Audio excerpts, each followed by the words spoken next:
సంక్రాంతి పండుగ చివరి రోజు ముక్కనుమ అంటారు. ముక్కమ్మ గురించి కొన్ని వివరాలు తెలుసుకుందాం వివరంగా. సంక్రాంతి అంటే 4 రోజుల పండుగ అని అందరికీ తెలిసిందే.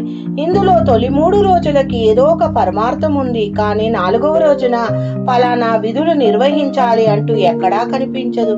కాబట్టి ముక్కనుమ ఒక పండుగలా కాకుండా సంక్రాంతి సంబురాలకు ముగింపులా తోస్తుంది.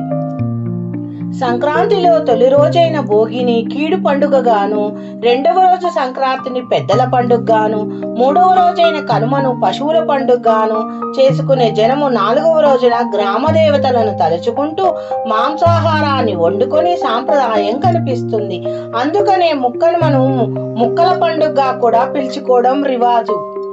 సంక్రాంతిలో 3వ రోజైన కనుమనాడు పొలిమేరు దాటకూడదన్న నియమం ఉంది.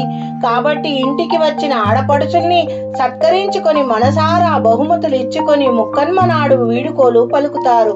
కొంతమంది ముక్కనుమను కూడా పండుగగా భావించి ముక్కనుమ నాడు కూడా బయలుదేరకూడదని చెప్తుంటారు. కానీ ఈ విషయము శాస్త్రపరంగా ఎలాంటి నియమము లేదు. ముక్కనుమ రోజున కొత్త వధువులు సావిత్రి గౌరీ వ్రతం అనే వ్రతాన్ని పట్టడం కూడా కనిపిస్తుంది. ఇందుకోసం మట్టి ప్రతిమలను ప్రతిష్ఠించుకొని వాటికి 9 రోజుల పాటు 9 రకాల పిండి వంటలు నివేదన చేస్తారు. చివరికి ఆ బొమ్మలు నీటిలో నిమజ్జనం చేస్తారు. బొమ్మలతో చేసే వ్రతం కాబట్టి దీనికి బొమ్మల నోము అని కూడా పిలుచుకోవడము పేరు పెట్టుకుంటారు. కనుమ నాడు రథం ముగ్గు వేయడం మనకు తెలిసిందే. కొందరు ముక్కనుమ రోజు కూడా రథం ముగ్గు వేస్తుంటారు.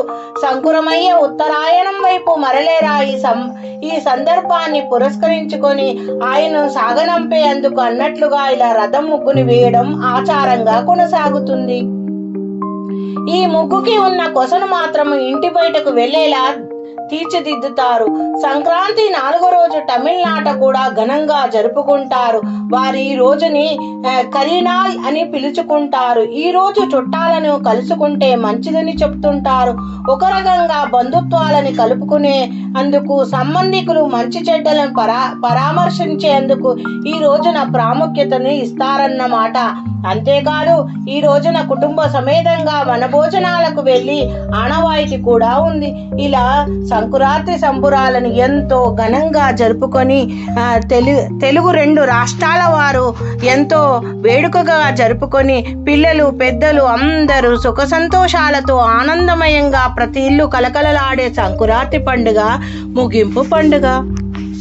Thank you for watching my video. Please subscribe and share and watch my playlist.